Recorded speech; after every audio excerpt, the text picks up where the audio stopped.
बिस्मिल्लाहिर्रहमानिर्रहीम। अस्सलाम वालेकुम डियर स्टूडेंट्स। आज के हमारे लेक्चर का टॉपिक है मोल molecules problems.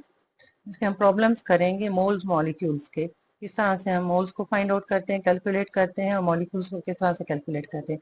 But before going to this, हम पहले थोड़ा सा रिवाइज कर लेंगे मोल का। अब इस मोल पर, मॉलिक्यूल्स पर, एवोगैड्रोस नंबर पर मेरे पास पहले भी लेक्चर्स दिए हुए हैं और आपकी कन्वीनियंट के लिए अगर आप देखना चाहें तो मैं आई बटन में दे दूंगी, आप उस लिंक को देख लीजिएगा।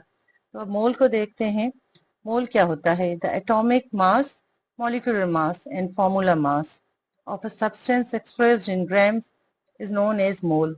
मीन्स कि किसी भी अगर सब्सटेंस का अगर एटॉमिक मास, अगर एटम्स हैं तो हम उसका एटॉमिक मास देखेंगे, अगर मॉलिक्यूल है उसका अगर हमें मास दिया हुआ है तो हम उसका मॉलिक्यूलर मास देखेंगे, और अगर फॉर्मूला आयनिक कंपाउंड्स वगैरह अगर हमें दिए हुए हैं तो उनका फॉर्मूला मास देखेंगे। तो वो जो अगर ग्राम्स में अगर एक्सप्रेस किया जाता है तो उसको कहते हैं मोल। अब यहाँ पर एग्जाम्पल मैं आपको बताऊंगी। एग्जाम्पल, फॉर एग्जाम्पल हमारे पास है 1 gram atomic mass of oxygen. Oxygen atom है, ऑक्सीजन एटम की अगर हम देखेंगे, मीन्स के ये ऑक्सीजन एटम, हमें पता है कि व्हेन टू और more than two atoms combine together तो एक मॉलिक्यूल की फॉर्मेशन होती है। अब यहाँ पर एटम है तो एक एटम है ऑक्सीजन का, उसका एटॉमिक मास है, हमें पीरियोडिक टेबल में गिवन है कि 16 ग्राम्स। तो ये इसका 1 मोल ही कहलाएगा। सो अगर पूछा जाए कि 1 मोल ऑफ ऑक्सीजन एटम क्या है तो आप बता सकते हैं it is the 16 grams. 16 grams is equals to the 1 mole of oxygen atom. अगर 1 मोल अगर हमें दिया हुआ है कार्बन का 12 ग्राम्स दिया हुआ एटॉमिक मास, तो हम बता सकते हैं कि कार्बन का 1 मोल क्या है, उसकी वैल्यू क्या है, 12 ग्राम। सो 1 gram atomic mass of carbon is, it is 12 grams. तो वो हो जाएगा उसका 1 मोल ऑफ कार्बन एटम। और अगर नाइट्रोजन की बात करेंगे तो नाइट्रोजन में भी हमारे पास अगर 14 ग्राम उसका वन एटम का अगर उसका वे कर रहा है, एटॉमिक मास है, तो वो उसका 1 मोल ही कहलाएगा नाइट्रोजन का। सो 1 gram atomic mass of nitrogen is 14 gram and it is, this is its 1 mole of nitrogen. ये तो एटॉमिक मास की हो जाएगी। और अगर फिर हम मॉलिक्यूलर मास की बात करते हैं तो मॉलिक्यूल के हवाले से 1 gram molecular mass of oxygen. अब अभी मैंने आपको बताया था कि मॉलिक्यूल क्या होता है कि व्हेन टू और more than two atoms combine together. अब यहाँ पर दो अगर ऑक्सीजन के एटम्स कंबाइन होते हैं तो फॉर्म अ मॉलिक्यूल। तो यहाँ पर ऑक्सीजन का एक मॉलिक्यूल बन रहा है। तो ऑक्सीजन के अगर एक मॉलिक्यूल का 16 ग्राम्स वेट है तो दूसरे मॉलिक्यूल्स का भी 16 ग्राम ही है। तो 16 प्लस 16 हो जाएगा 32 ग्राम्स। तो इस तरह से 1 मोल ऑफ ऑक्सीजन मॉलिक्यूल का वेट कितना है, 32 ग्राम्स। इसी तरह से अगर वाटर का अगर हम देखें तो वाटर का एक मॉलिक्यूल है जिसमें 2 हाइड्रोजन एटम्स है और 1 ऑक्सीजन एटम है। इसी तरह से अगर इसका हम देखेंगे तो इसका 1 मोल कितना वे करता है, तो हाइड्रोजन के एक एटम का वे है 1, तो 2 का हो जाएगा 2, और ऑक्सीजन का है 16। सो 16 plus 2 18। So 1 gram molecular mass of water veg 18 grams. और इस तरह से 1 मोल ऑफ वाटर जो है उसका 1 मोल कितना होता है, 18 ग्राम्स। थर्ड अगर हम देखेंगे for example 1 gram molecular mass of ethanol. Ethanol C2H5OH। अब इथेनॉल की कंपोजिशन में कार्बन के 2 एटम्स हैं, हाइड्रोजन के 5 एटम्स हैं, और एक ऑक्सीजन है और एक हाइड्रोजन के 5 + 1 6 एटम्स हैं। तो ये इथेनॉल है। इसका अगर हम 1 मोल अगर इस पूरे मॉलिक्यूल का निकालना चाहें तो सबसे पहले हम इसका मॉलिक्यूलर मास निकालेंगे। कार्बन का 1 एटम का वे है 12 ग्राम्स। तो यहाँ पर 2 एटम्स हैं, सो 12 इंटू 2 हमारे पास 24 आ जाएगा। If 1 atom of hydrogen weighs 1, then 5 + 1 6 इसका हमारे पास एटम्स हैं, तो ये 1 इंटू 6 हो जाएगा 6। इसी तरह से ऑक्सीजन का देखेंगे तो उसका 1 एटम का वे है 16 ग्राम्स, और यहाँ पर 1 है तो इस तरह से 16 हो जाएगा। इनको सबको प्लस करेंगे, 24 + 6 + 16, ओवरऑल हमारे पास बनता है 46 grams. So this is the 1 mole of ethanol. 1 mole of ethanol weighs 46 grams. और इस तरह से हम इसको सॉर्ट आउट करेंगे, कैलकुलेट करेंगे। So this is the mole. फिर अगर हमारे पास if an ionic compound is given तो उसका जो 1 मोल होगा वो होगा फॉर्मूला वेट। फॉर्मूला वेट यहाँ पर देखें हमारे पास 1 gram formula mass of sodium chloride. Sodium chloride जो है ये आयोनिक कंपाउंड है, इसका जो हम अगर इसका वेट निकालेंगे तो वो कहलाएगा फॉर्मूला मास। मास अगर निकालेंगे तो ये फॉर्मूला मास कहलाता है, because this is an ionic compound. अब सोडियम के एक एटम का वजन है 23 ग्राम्स और इसी तरह से क्लोरीन का है 35.5।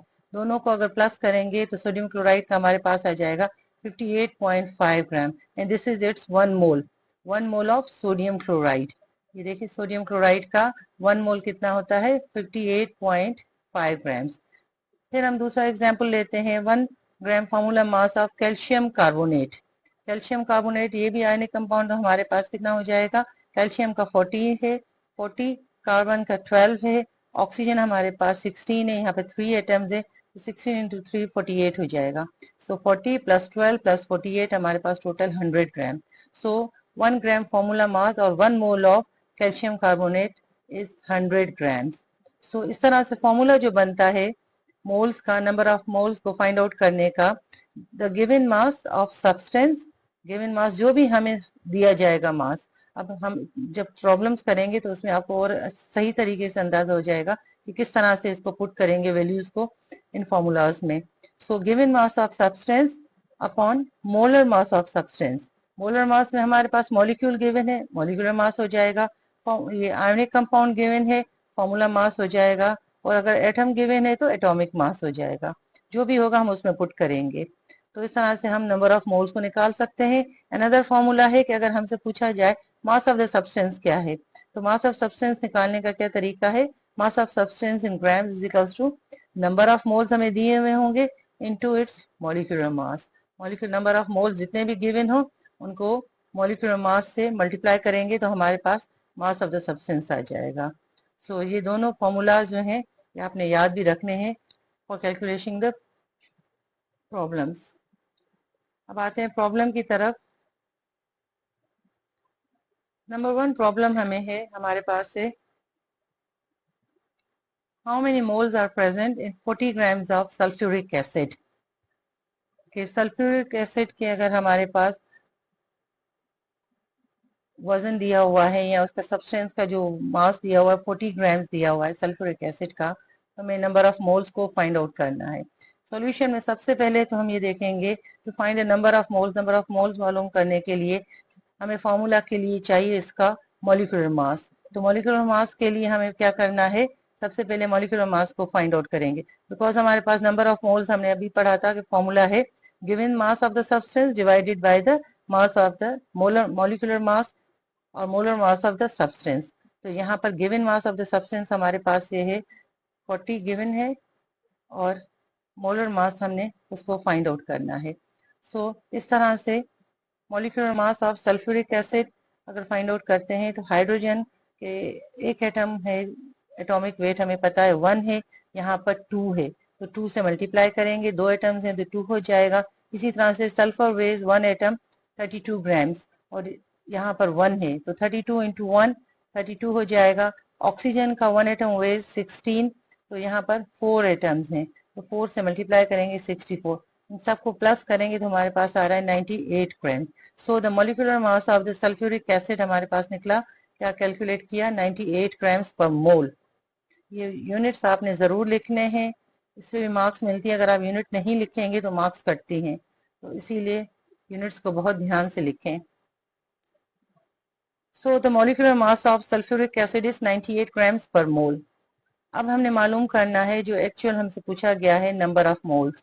नंबर ऑफ मोल्स के लिए फॉर्मूला है हमारे पास number of moles is equals to given mass of the substance divided by its molecular mass of the substance. So given mass हमारे पास क्या है 40 ग्राम्स, ये 40 ग्राम्स हमें क्वेश्चन में दिया हुआ है, this is the given mass, so we will place it here. यहाँ पर हमने 40 ग्राम्स लिखा और मॉलिक्यूलर मास जो अभी हमने फाइंड आउट किया this is the 98 grams per मोल। तो ग्राम्स ग्राम्स कट जाएंगे, अब हमारे पास क्या आ जाएगा, 40 को 98 से डिवाइड करेंगे तो हमारे पास नंबर ऑफ मोल्स आ जाएंगे 0.408 मोल्स।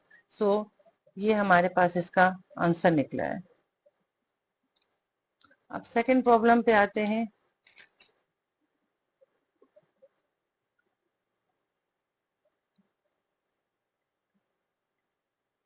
इस प्रॉब्लम में हमसे पूछा गया है calculate the number of moles and number of molecules. अब इसमें हमसे दो बातें पूछी गई हैं, एक तो नंबर ऑफ मोल्स हमने मालूम करने हैं, दूसरा number of molecules, number of molecules, ये दोनों हमने मालूम करने हैं। मॉलिक्यूल्स कितने इसमें मौजूद है और नंबर ऑफ मोल्स कितने। अब हमसे पूछा गया है 16 ग्राम्स ऑफ कार्बोनिक एसिड, इसमें हमने दो चीजें फाइंड आउट करनी है, एक है नंबर ऑफ मोल्स और दूसरा है number of molecules.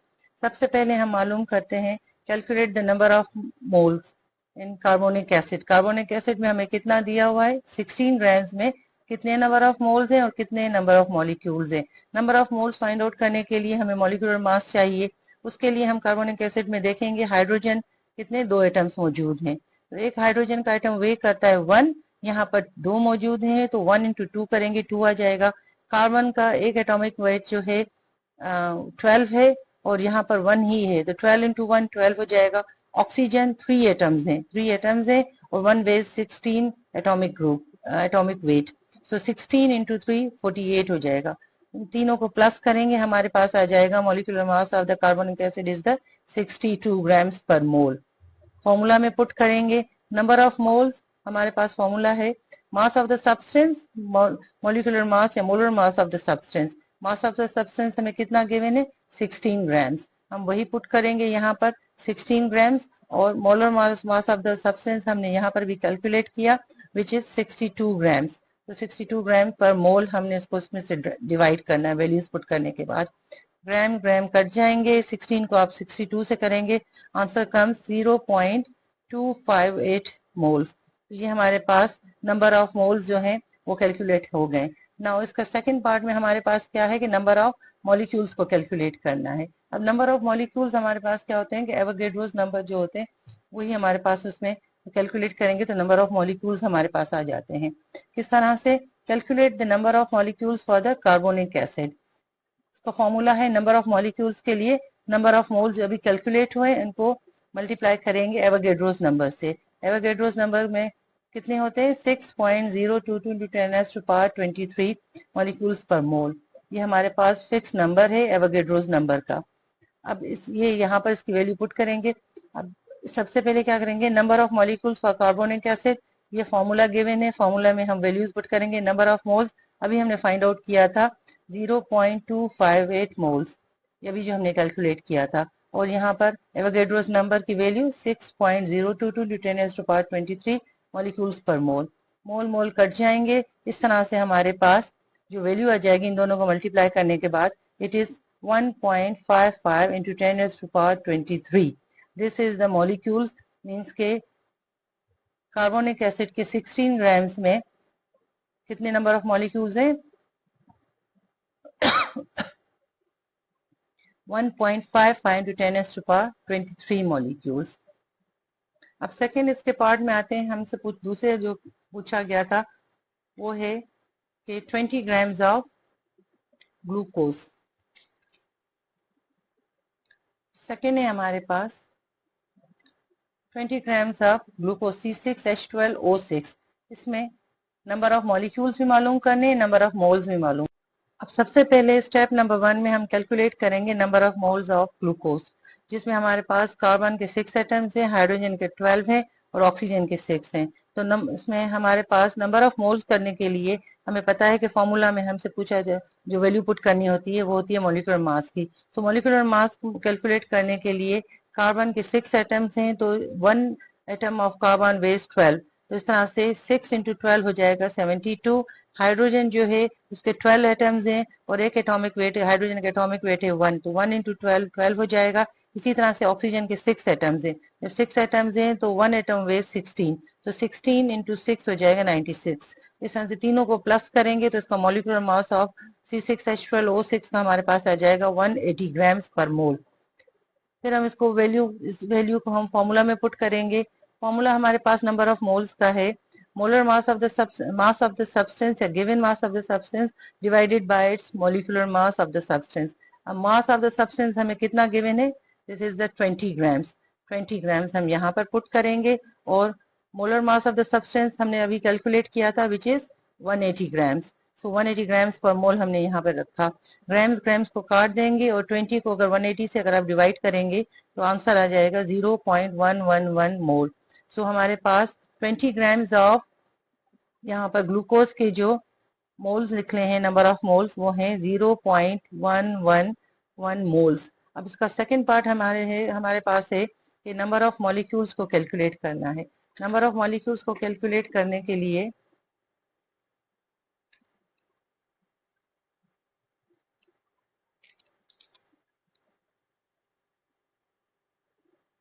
Calculate number of molecules C6H12O6 का फॉर्मूला हमारे पास क्या है नंबर ऑफ मॉलिक्यूल्स के लिए? Number of moles into Avogadro's number. Number of moles हमारे पास अभी हमने कैलकुलेट किए थे कि वो आए थे 0.111 और एवोगैड्रोस नंबर है 6.022 इंटू 10⁻23 मॉलिक्यूल्स पर मोल। तो इस तरह से वैल्यू अगर हम इस फॉर्मूला में पुट करेंगे तो नंबर ऑफ मोल्स ये हैं हमारे पास और एवोगैड्रोस नंबर की वैल्यू यहाँ पर फिक्स है विच इज 6.022 इंटू 10⁻23। इन दोनों को अगर आप मल्टीप्लाई करेंगे इन दोनों वैल्यूज को तो हमारे पास जो आंसर आया है दैट इज द 6.68 इंटू 10⁻22। ठीक है, अब इस तरह से ये आंसर हमारे पास आया 6.68 इंटू 10⁻22। ये हमारे पास मॉलिक्यूल्स भी आ गए, number of molecules which are present in the 20 grams of glucose C6H12O6। इस तरह से दोनों वैल्यूज हमने फाइंड आउट कर ली और कंबाइंड अगर हम इसका रिप्लाई लिखें, इसका आंसर लिखेंगे तो आंसर हमारे पास आ जाएगा। फर्स्ट हमारे पास कार्बोनिक एसिड था 16 ग्राम्स, उसमें हमें नंबर ऑफ मोल्स मालूम करने थे जो हमने कैलकुलेट किए 0.258। इस तरह से नंबर ऑफ मॉलिक्यूल्स हमने मालूम करने थे जो आया 1.55 इंटू 10⁻23 मॉलिक्यूल्स। फिर सेकंड हमारे पास गिवन था 20 ग्राम्स ऑफ ग्लूकोज, तो इसमें नंबर ऑफ मोल्स हमारे पास कैलकुलेट करने के बाद आए 0.111 मोल्स और नंबर ऑफ मॉलिक्यूल्स कैलकुलेट करने थे जो अभी हमने एवोगैड्रोस नंबर के थ्रू मालूम किए।